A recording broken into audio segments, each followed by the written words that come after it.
Cat Light on your left, Brandon Dollaway on your right, and seriously, can we turn our attention to Julian John's hair? What are you doing? Look, it's awesome. Just Eminem. I love it. You know, Jerry has his hair like that sometimes. Of course, I'm talking about our good buddy Jerry Thompson. He goes Super Saiyan from time to time. I don't like it. For Jerry or anybody? Anybody. Nah, I love it. My senior year picture in high school, I had blonde hair. So when we play tested the Bant Spirits deck, we actually ran it through the Gauntlet on the Versus series a few weeks ago. After, I believe it was Zan Syed had a top 4 finish at a recent Team Open with the deck. And that was right after M19 and Supreme Phantom came on the scene. They really gave a big boost to the Bant Spirits deck. But we ran through the Gauntlet, and one of the matchups we played was this Blue-Red Storm deck. And I think that Bant Spirits is favored. You have a bunch of disruption. Yep. You play mostly at instant speed. Your opponent has no real knowledge of when they can go off and not, because you just might always have a Spell Queller. Yeah, and that's the hardest card, I think, for them. Yeah. Spell Queller is going to be a real pain. This is a Selfless Spirit. This one doesn't matter nearly as much, but it is a clock to get things started against Storm there for Cat Light. For Dollaway, it'll be a Baral Chief of Compliance. This is always the scary part, but it looks like Cat does have access to Path to Exile, so it's not going to do too much. I would have loved to have seen her go for an upkeep Path to Exile, just because the 1 mana might end up mattering, and having it tapped on that turn it's not overly important, and playing at main phase signifies that she wants to definitely resolve Supreme Phantom without either being taxed by a remand. So if she waits for the upkeep, it's possible she actually loses the game on the spot if Brandon goes remand and then just has all of the combo pieces. Yeah. So she doesn't have the option to hold up the mana and play around remand. So in hindsight, I do like her play more than doing on upkeep, since she did want to play the Phantom. This will be an opt on the main phase here for Dollaway. I'm going to take a look at the top card. Scry 1, of course. We'll see where that card goes, and then Dollaway will be drawing a card. Looks like Brandon will be keeping it on top. Very likely digging for another 2 mana cost reduction creature, if I had to guess. This will be a Manamorphose. That will resolve, so Dollaway will draw a card. He'll play another Manamorphose, draw another card. Now there's a Sleight of Hand. Manamorphose, a card that John Finkel in his premium article for Star City Games said that people don't cycle it enough. They sit with it for a little bit too long, when it's a card that you can happily cycle away. Oh, for sure. The problem is Manamorphose is one of your best cards when you have a Baral or a Goblin Electromancer on the battlefield. So there's always the desire to use it as a ritual effect as well as drawing a card. And it is one of the more explosive ways to generate an advantage when you're trying to combo off. We're heading back over to Cat Light now. Supreme Phantom, Selfless Spirit. Those are on the battlefield.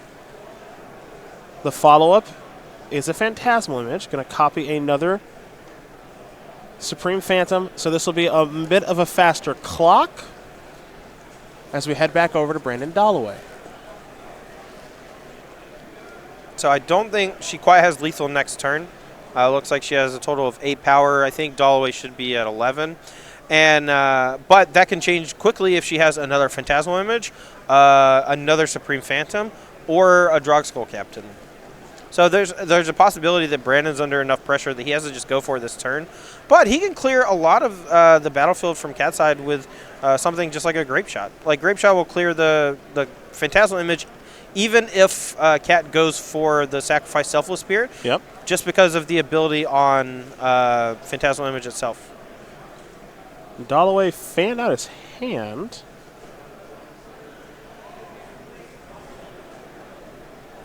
Oh, okay. I was like, what's going on? Yeah, he put his hand out pretty fast. I think he's just like, can I get a Storm Counter? Yeah, I was like, is there a discrepancy in the game? I need the mana thing. What? No, he needs he needs the mana tokens. The red and the blue. Yep. We're going to dive into the box there. There's your red. There's your blue. Okie dokie. Let's see if Brandon Dollaway can go off. 3 Manamorphoses have been used, but most importantly, Todd, no rituals have been used. Yep, and if you play something like a Brawler and Electromancer right now, Cat's shields are mostly down. There's a chance she only has... I don't even know what lane she has untapped, to be quite honest. I can't tell. If it taps for white mana, she has access to Path to Exile, which can slow it down. But it looks like Brandon is just going for the full-on Splice Ritual to generate a ton of mana, and maybe just go off with Past in Flames Grape Shot right now. I'll let you know it's a Horizon Canopy.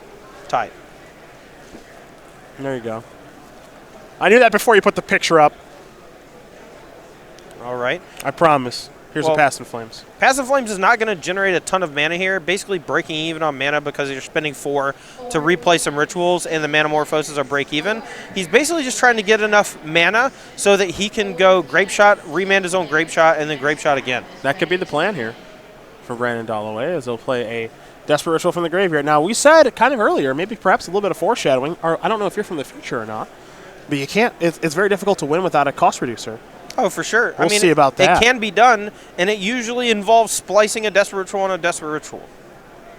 Manamorphose back from the graveyard. Spell count 6.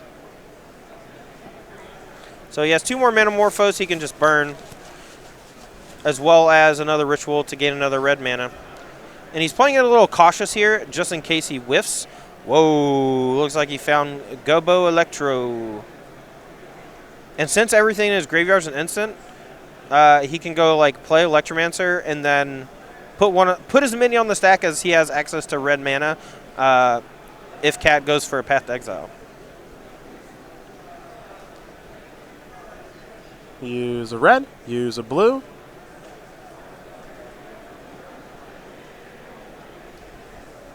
Electromancer. Going to clear a little space up for it. Now the only concern is Path to Exile. Steam Vent's untapped. So even if Cat's able to path and respond, Brendan's going to be able to generate 5-ish mana just from his graveyard alone because he can cast a Ritual and a Manamorphose even if Cat responds with a path. There's a Pyretic. 3 red. 9th spell. Might be academic from here. I don't foresee Brandon losing. However, he doesn't have a Gifts Ungiven yet, so there is a chance he just doesn't find Grape Shot or doesn't have Grape Shot. Oh, a little encroachment here by Dollaway. Oh. He has to basically make 2 separate graveyards because Past in Flames only affects the cards currently in the graveyard when it resolves. So he has an Exile zone, a Past in Flames zone, as well as in the graveyard but not hit with Past in Flames. Correct. Sleight of hand. Spell 11. We'll look at the top 2. Samuel Graebner with Nexus up a game here over Julian John. And as Dollaway does fine, Gifts Ungiven, Catlight will concede and move on to game number 2. So Brandon Dollaway wins game number 1 here with Storm over Catlight playing Bant Spirits. You saw there that this Storm deck, pretty impressive stuff given its ability to say, you know what, I don't have a cost reducer just yet, but I can still do my thing. I can find one, and then I can kill you. Yeah, and there's a chance with that draw, even without a mana-reducing creature, if he just had a bunch of Manamorphose and Rituals and et cetera, he might have been able to generate enough mana to just go Grape Shot, remand my own Grape Shot, and then Grape Shot again. He got Storm up naturally to like 7 or so before he even had to cast the Electromancer that he found off the sleight of hand. So, you know, even though it doesn't happen often, there's a chance he could have won that game even without drawing the Goblin Electromancer. Well, we're going to take a look at Catlight's sideboard here. Let's take a look at 2 Geist of St. Traft, 2 Stony Silence, 2 Thia Guardian of Thraben, 2 Damping Sphere, 2 Rest in Peace, 2 Worship, a Kasali Pride Mage, a Settle the Wreckage, and a Ceremonious Rejection. What do you like, Todd? I like Graveyard Interaction. I think Rest in Peace is fine. Damping Sphere is pretty good against Storm decks in general. They basically have to get it off the battlefield before they can combo. Thia Guardian of Thraben is good. However, it does get blanked by a single mana reduction creature from the other side. So it's not as devastating as it would normally be against a Storm deck, just because normally it just makes everything cost 1 more. but half the root point of the entire Storm deck is that it's trying to make everything cost 1 less. So if they're able to get a Brawl on the battlefield, it just cancels Thalia. And then if they find an Electromancer, then they can still go off in the face of Thalia. For Brandon Dollaway, 4 pieces of the puzzle, 3 Empty the Warrens, 3 Lightning Bolts, 2 Abrade, an Echoing Truth, appear through depths, and a Vipaway. I like bringing in some interaction. I think you want some bolts. I don't love Empty the Warrens against any deck that's mostly creatures, just because there's a chance that if you only make like 12 goblins or whatever, there's a chance that it just isn't lethal in a couple of attacks. Like you might just run out of goblins once they all get blocked a couple times. So I just like bringing in a few ways to kill some of the more annoying creatures like Spellqueller, Thalia's after sideboard, and maybe just buying some more time by killing something like a Droxcall Captain or Supreme Phantom. Yeah, I like the idea of a Braid or Bolt here. Maybe a Braid, since a Braid can kill Sphere. Yeah, a Braid definitely seems like an easy one, just because most decks in Modern at this point have started adopting some number of Damping Sphere, and just because it's cheap and it interacts with both Storm and Tron. So I think it's always safe to bring in a Braid no matter what you're playing against. As far as the other things like Echoing Truth, Wipe Away, you already have a few of those types of cards in your main deck. I don't think you want that many, especially because after sideboard, if you have a Braid, then that gives you 2 Braids, a Repeal, and an Unsubstantiate to be able to interact with something like a Damping Sphere. That strikes me as probably more than enough. Yeah.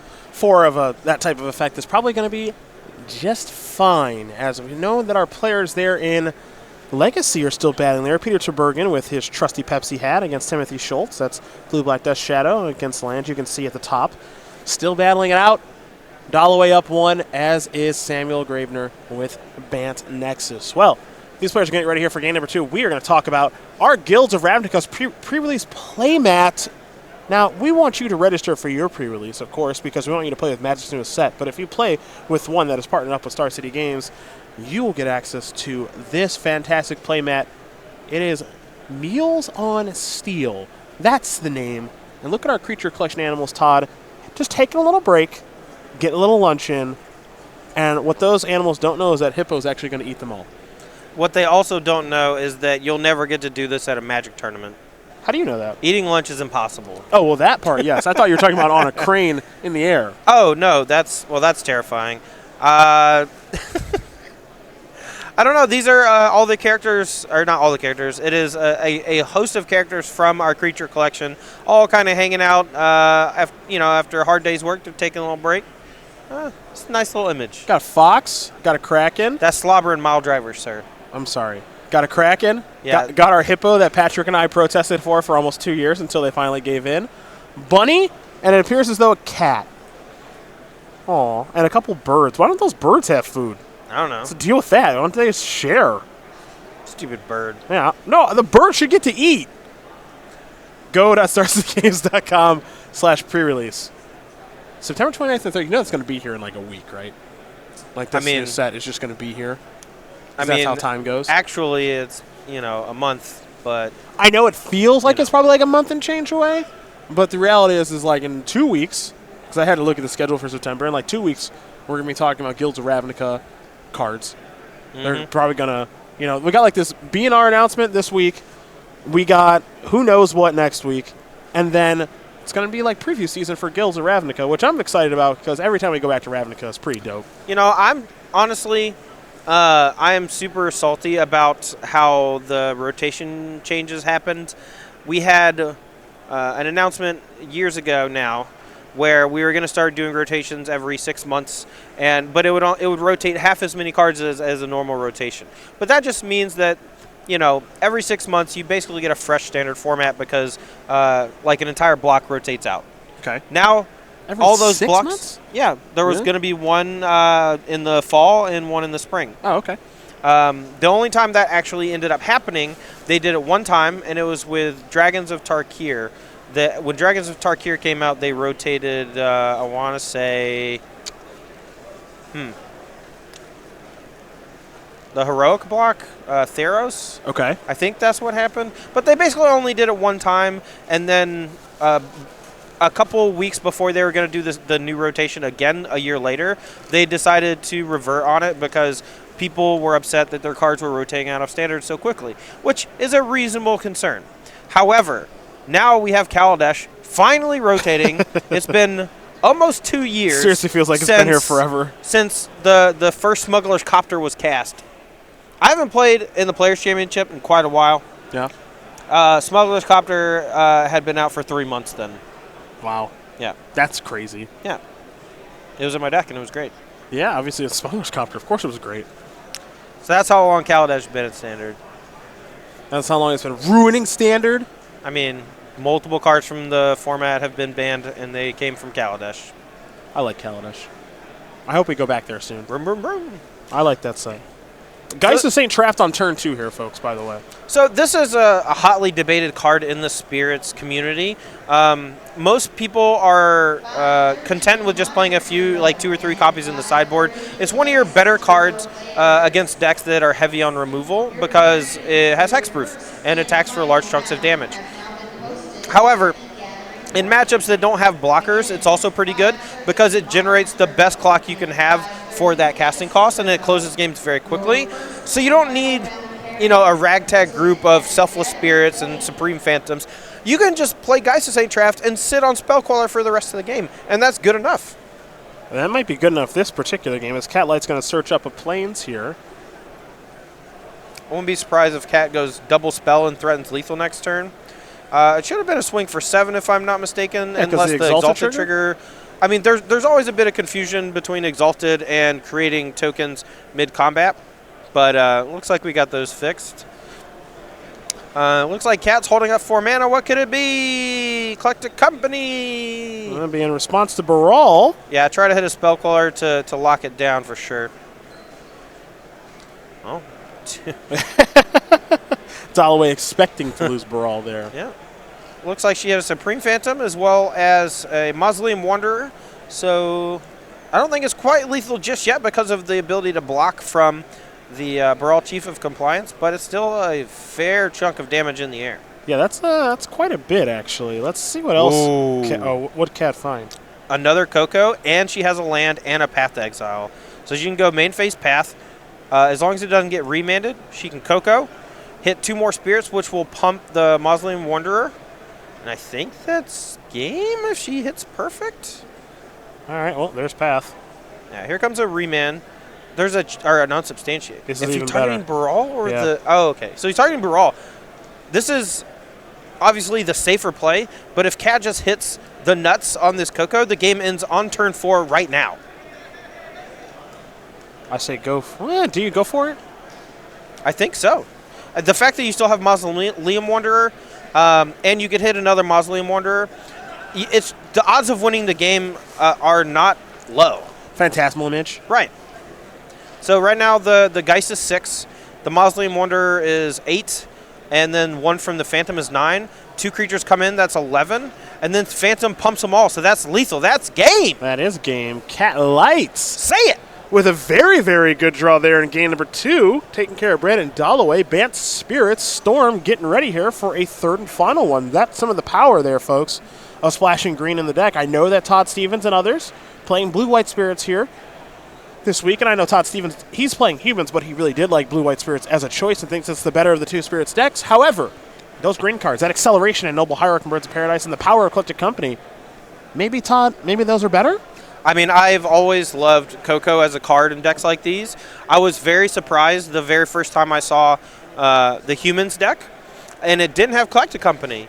And I was kind of blown away. I was like, how can Collected Company not be in this deck? Every creature costs 3 or less.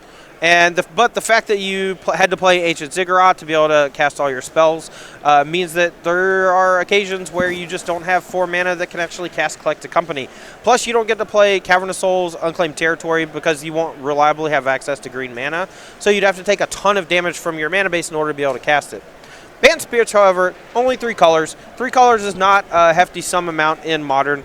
You can play your normal Fetchland, Shockland mana base, and the Collected Company gives you more raw power than Ether Vial, but Ether Vial is better when you want to spread your colors a little thin, or if you just want to make sure you can accelerate more quickly by using the Ether Vial every turn.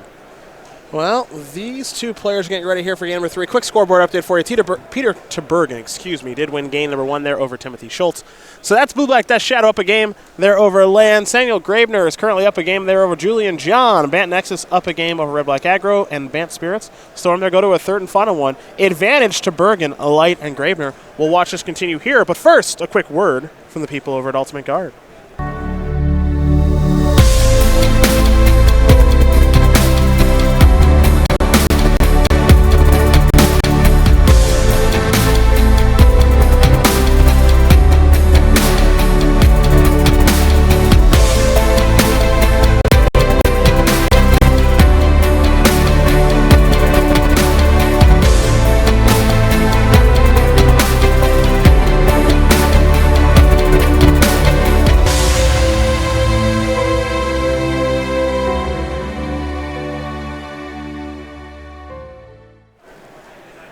Game number 3 about to be underway here between Cat Light and Brandon Dollaway. If you're into that Chromia Skin Sidewinder product from Ultimate Guard, go to StarCityGames.com/Ultimate Guard. It's the place to find them.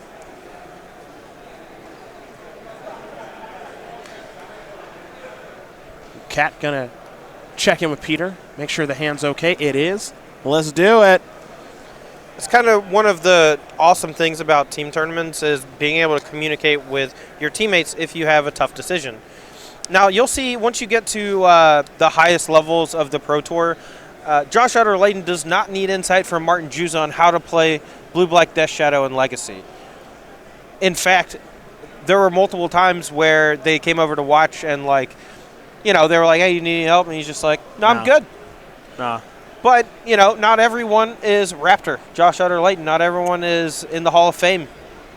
So, you know, got to ask for some help on every now and again. I believe that Josh Utter-Layton is a top 10 Magic player of all time. That's the hill I'm on right now. You think he's that low? I put him top 5. I mean, he is top insanely good. Top 5 is, though. That's tough, dude. That's John Kai, LSV, Paulo, Luis territory. Or John Kai, LSV, Paulo, maybe Nassif territory. I mean, well, we can get into this later. That's tough. We got some magic going on right now. And Bolt took care of a noble hierarch. This was the question. A bit of a gamble on the draw. Do I keep this one lander with the noble hierarch? A teammate agreed. Cat agreed. Unfortunately, not good enough once your noble hierarch got bolted. This is a gross feeling. I've been here quite often. I keep some sketchy ones on the draw, especially when I'm playing a noble hierarch or Birds of Paradise deck. I think that you describe them as sketchy. At least you're honest. And it's not even a bad keep. You know, even if your Noble Hierarch dies, if she had just drawn a land, she would have probably 8 power in play right now. Well, Dollaway's giving away that his hand's not good. Oh, this is such a feel-bad. You can see her posture change too. She, like, leaned back in her chair because she's just like, why is this happening? Well, all Brandon's got right now is just some lands. Maybe some more removal. Yeah, he clearly doesn't have much of anything going on right now. Otherwise, he would have already cast Gifts on Given last turn, I believe. Probably just try to win the game this turn. Yeah. Julian John tied things up there against Samuel Graebner. So Red Black Aggro, Bant Nexus. Let's go to a third one. And boy, this is tough for both players here. Discard. Yeah, this is fairly telling. So Kat has multiple 3-mana spells in hand that she's wanting to hold on to and is choosing to discard Rattle Chains instead. That must mean the hand's really good, though. Yeah, I mean, it's 7 spells. Yeah. It's just got to be a really good 7-spell hand because Rattle Chains you would think would be actually pretty good at right now. Yeah, I mean, being able to flash in all of your spirits while holding up Spell Queller is a big deal. I don't know what I would have discarded instead if I'm in Kat's shoes because I don't know her hand exactly. But you have to imagine it's all good. Well, there's Selfless Spirit. So I think it's important to note that she actually kept Selfless Spirit over Rattle Chains, and that's specifically because the Selfless Spirit can protect Spell Queller. Yep. Dollaway certainly showing some frustration here. He's drawn quite a few lands, waiting for a Gift Ungiven to essentially win the game, or a cantrip, just something that does anything. You know, Kat has a tough decision here. She can play a Geist of Saint Draft, I believe, or hold up Spell Queller, but she has to recognize that Brandon hasn't done anything while she was stuck on one land for 3 or 4 turns. So I think she has to try to just win the game over the next few turns, and the way you do that is to play Geist of Saint Draft right now and cross your fingers that Brandon doesn't do anything horrific. Yeah, right now the Geist of Saint Draft would be uncounterable. Cabinet of Souls out there naming spirits, of course. Yeah. And Unsubstantiate could obviously have made that bit difficult. Oh, boy. Oh, there's an island. Grape Shot, Pass and Flames, Rituals. This seems like enough.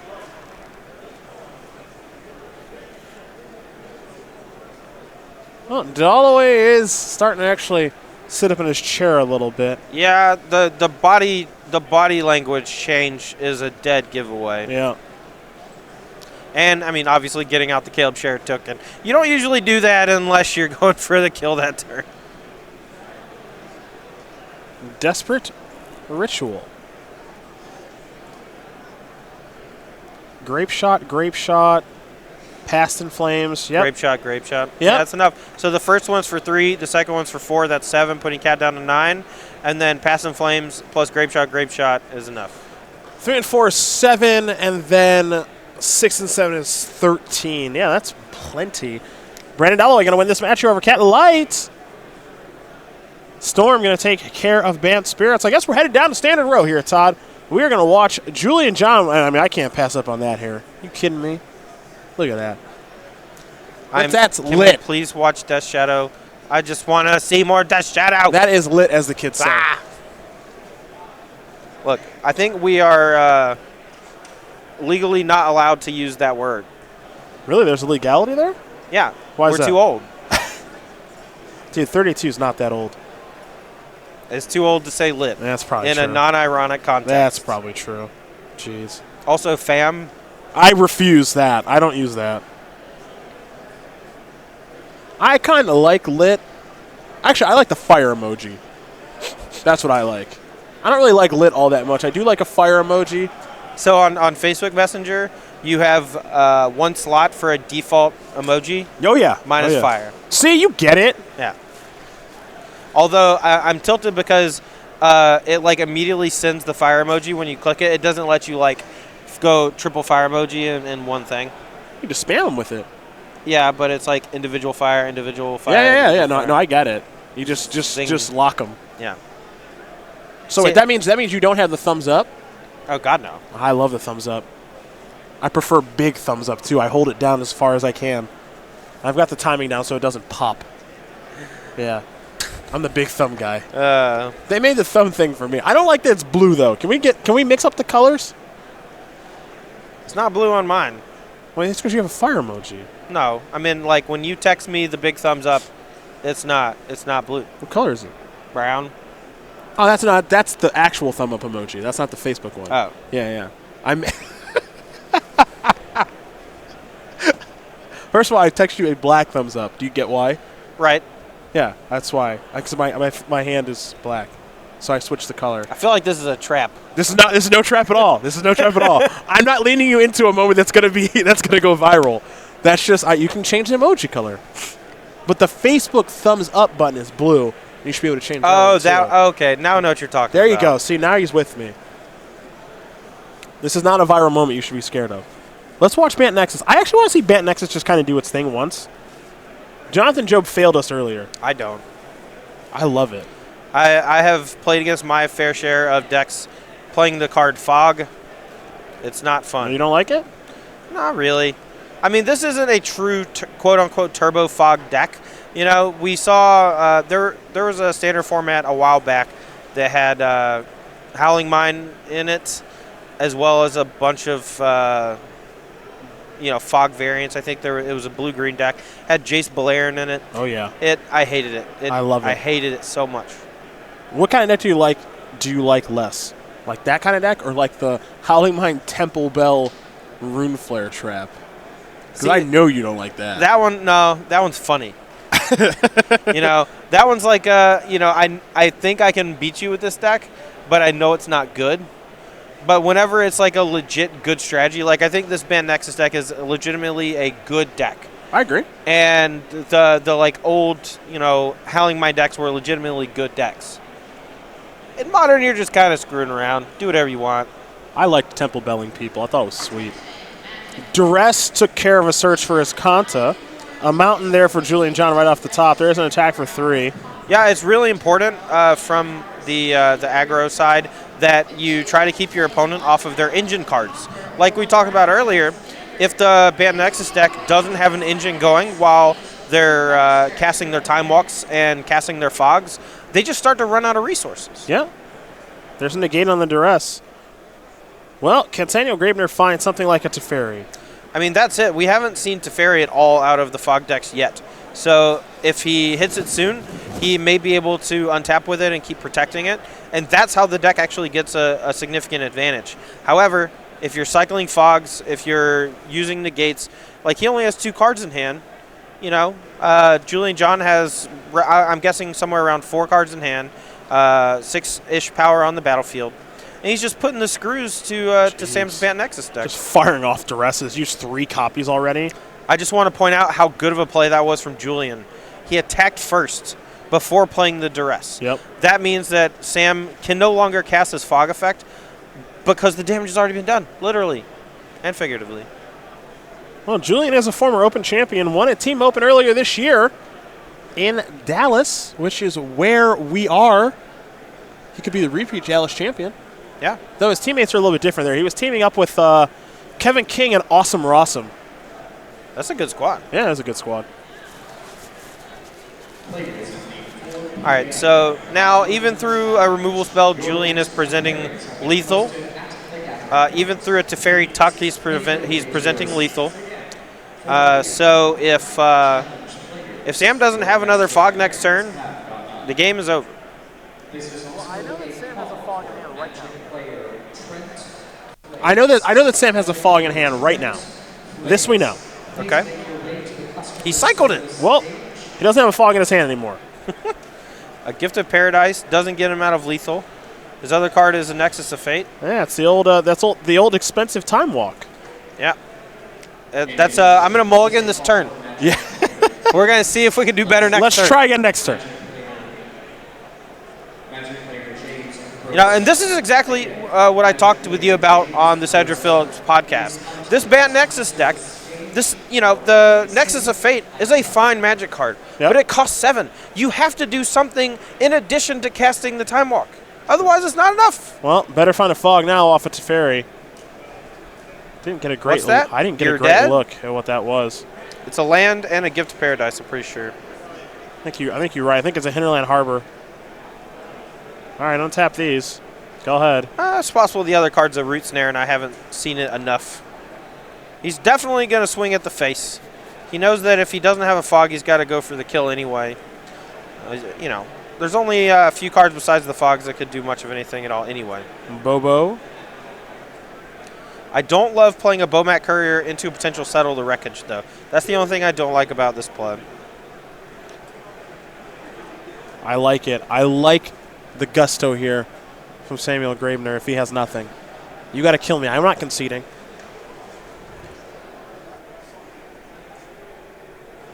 I like it. All right, where are we attacking?